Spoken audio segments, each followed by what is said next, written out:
Okay, so Islam. This is part two of August the 10th, 2023. Islam Sheikh Dwayne Baffabe. So to make a long story short, I just got to eating our food. we had anyway, I did a video. It's organic salad, and this part of it, organic mango and pineapple fruit smoothie. We had an organic salad, so good.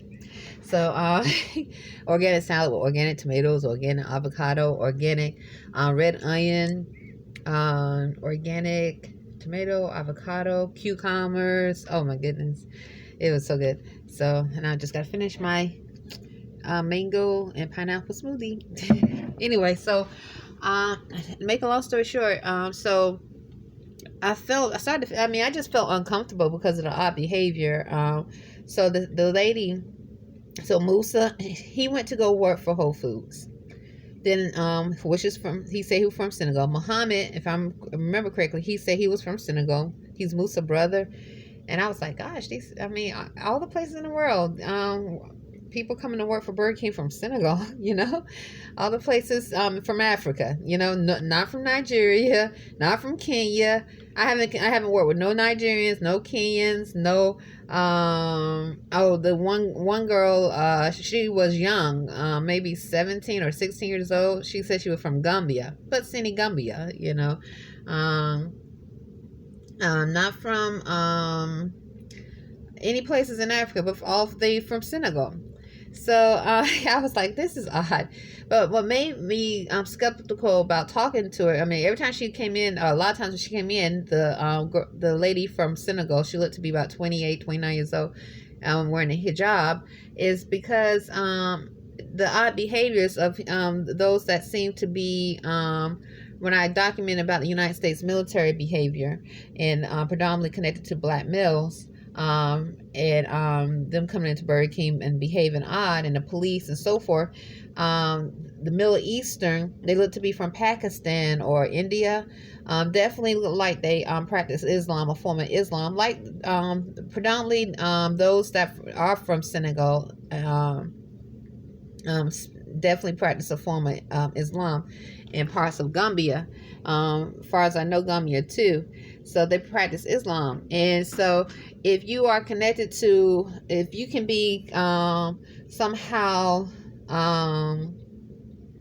connected with someone who's an extremist, okay? And or say they trying to connect you with someone, like for example, this mongoloid male came into Burger King saying that they know Imani, saying that he knows Imani. When a little while after, maybe a year after we were working here in Annapolis, came into Burger King, looked me straight in the eye, saying he said his name was Alex. He said he gave Imani rides back and forth to work. They drew together. He was Imani's best friend. I was like, I never heard of you. And I was surprised because Imani and I, we made it clear that I told him, say, let me know everything of who you talk to and so forth, and I do the same to you, for you. And there was no, and I told the guy that said his name was Alex that I know Imani's friends, and I'm his mother, and he has never spoke to you. We don't know anyone here, pretty much, so, but he looked at me in the eye, lied, like it was nothing, at the front cashier, like it was not, because he was just talking about someone named Imani, and he was looking at me, and then when he stepped forward for me to take his order, he just started saying Imani, and I said, yo, you referring to my son? He said, yes, I'm his best friend. This is here in Annapolis, at the same Burger King I'm working at. So nonetheless, I noticed that it seemed like, when, I'm not saying that they are connected, but those from Pakistan and India, when they would come into Burger King, a lot of times it was like right after those that looked to, that said that they're from Senegal, employees would come in to work. So if I'm not saying that they know each other, but if you are connected through religion, like many Senegalese are connected through religion, with those that from Morocco, that look with the brown skin, black hair, Pakistan or India, they practice the same form of Islam. They might consider Islam to be the true Islam. Well, that's their right. If they feel that way, that's them. But if they are an extremist and they are unnaturalized, and especially if you are in an area where the United States military could also be unnaturalized. Not only that, but involved in sex trafficking, money laundering, and other forms of criminal activities.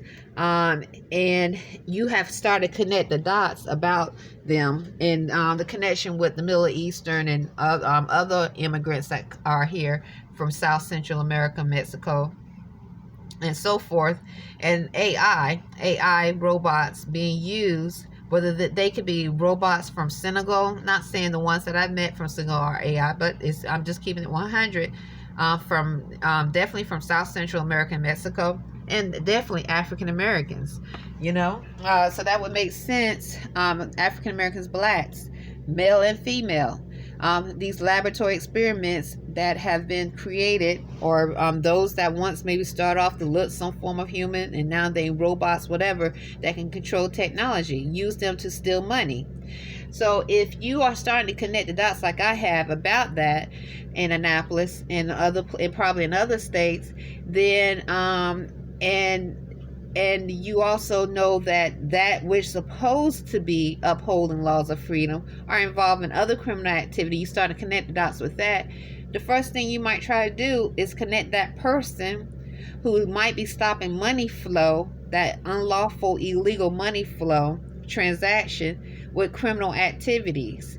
Extremists, especially with the history of the so-called Islam terrorists, so-called, on this landmass, which there's too much evidence showing that it was not Islamic terrorists, but Islamic terrorists working side by side with unnaturalized United States military and other United States officials that are unnaturalized. So I've been very careful, because I was noticing that those that looked from Pakistan and India were like behaving odd too when they came into Burger King. I mean, one male, I definitely was like, I politely put him corrected him, because he was, and this is once again a lot of times in reference to me documenting and saying, and the odd behavior in reference to the military here, the United States Navy and Army, hearing black male, female and accents in the room, the police, definitely the police, brother paid, brother loves you, he loves you, my tablet starting to freeze up, racist, hearing the that speaks Spanish accent around the room, male predominantly, my tablet acting up, money was stolen out our bank of America account, while we were here, and someone walked down the hall saying they did it, as though that somebody did it, who I can only imply that they referring to Moors, anyway,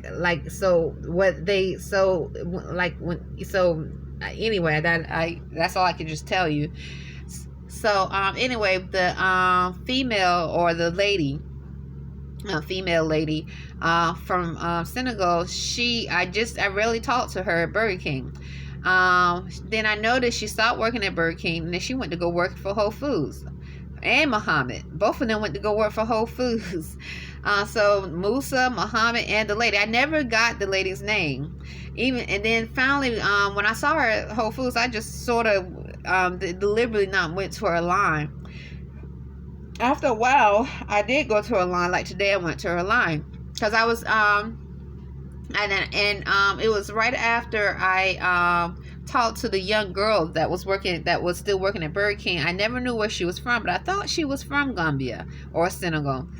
And I just went ahead and asked her, and she said, I'm from Gambia. I said, oh my goodness. After working with her for maybe 3 or 4 or 5 months, I asked her, and I think she said she was like 15 or 16. She was young, very young. And after I asked her that, I was feeling so happy, because I had a feeling that she was from Gambia. I just looked at her features and how she, how she carried herself. I said, she looks like she's from Senegal or Gambia. And I was right.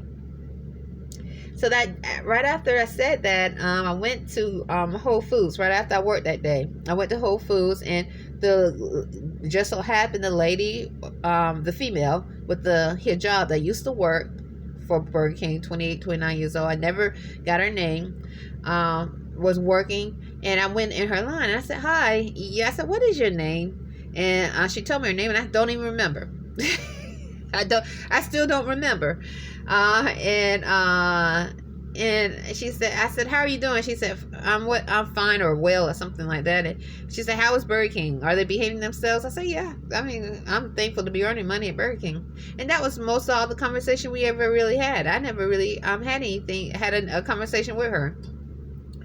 Then another guy from Senegal started working at Burger King. Now, Aliou, he still works for Burger King. I had basic conversations with him, as in he speaks French. And that's it. I don't think I spoke to. I'm pretty sure I never spoke to him about my life with Mas or Masao or Abbas. I never talked to him about Abbas or Masao with anybody there. I'm like 100% sure. I might have said I've been around Senegalese, but I never went in depth. I definitely didn't tell him I was married to a Senegalese or anything like that. I might have said I've been around African culture or something like that, so I might have known. But that's it. And I was like, oh, you know. So what I found interesting is that a lot of times in Annapolis, people would say, have a good one when they close out an interaction with me, or say it out loud. You have a good one, or have a good one.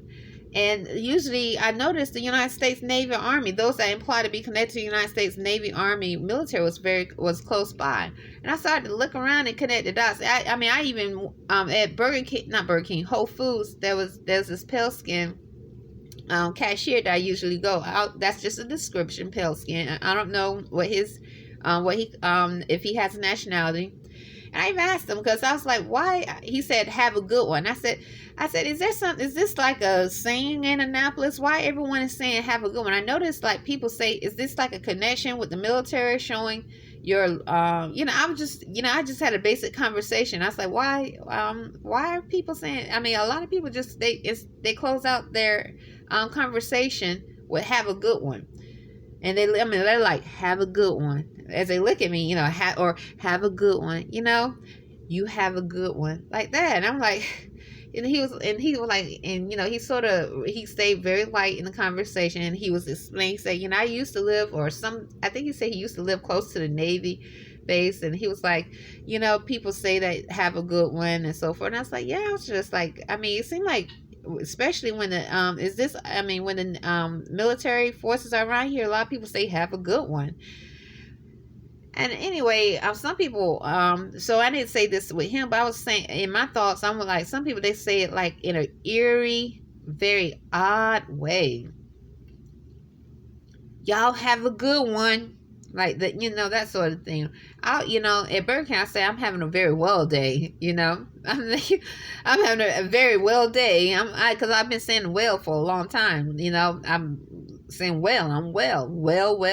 I'm having a well day. So after I tweeted, was listening to some information about the United States military and how corrupt they are this past yesterday.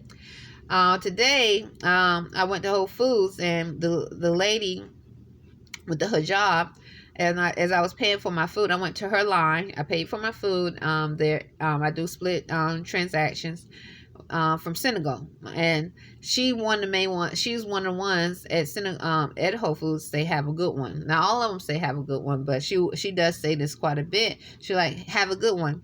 And I said, I'm not connected to the military, so I have a well day, and that's what I'm gonna say when I'm at Whole Foods, or maybe not. I'm not gonna say this at Burger King. Burger King, I just keep saying I'm well, but for now on, Sheikh Dwayne Bafubay, my Moorish American Nation and family. When I'm out, in Annapolis, because I don't know. I'm not accusing the Senegalese or any other cashier, because other cashiers definitely say have a good one at Whole Foods.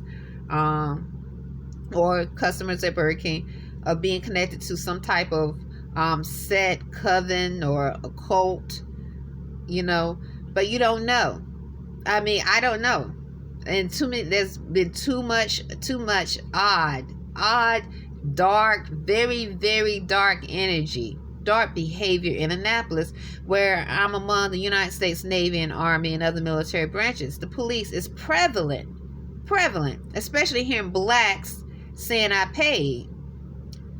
And then the tablet, African Americans. I'm saying African Americans saying I paid, implying, and then look at me, and then implying, so they implying or somehow, or put money in my hand and say I paid, implying that they paid for someone, and then having issues with my tablet or hearing the feedback in the room. Brother loves you. She loved your son. Sounding like beasts and animals. Okay, so definitely I don't feel comfortable hearing people say have a good one, because I think definitely there's some type of connection to the United States military, some type of not all, definitely not all, but maybe too many, and maybe they are dealing with occult rituals, sex trafficking, and other things going on, Islam. So the only people I really cashiers I really have had a conversation with at Whole Foods, like the girl from Tanzania, Tanzania, I think I said that right. Not girl, but lady. She speaks Swahili. She usually talks to another lady who also is from Senegal at Whole Foods. And I've spoke to her. I think the one that I'm talking about, the other one that doesn't wear hijab, I think she said she was married to an Italian. And who else? Just like when I say talk to, just brief, like basic. Just, oh, you from Senegal? Oh, okay, great. I know something about Senegal. You know, she said she was from Thailand. She was smiling. I think she said she'd been married for some years. And I was like, oh, you still smiling? That's great. You know, that sort of thing. But nothing personal or off the wall, or I love you, my love, you know. Don't hang out with them, never invite them, but they're just basic conversation, because I'm there almost every day, twice a day, you know. Even I have slowed down on the basic conversation. I don't even have a basic conversation now. Just like keep it very short conversation.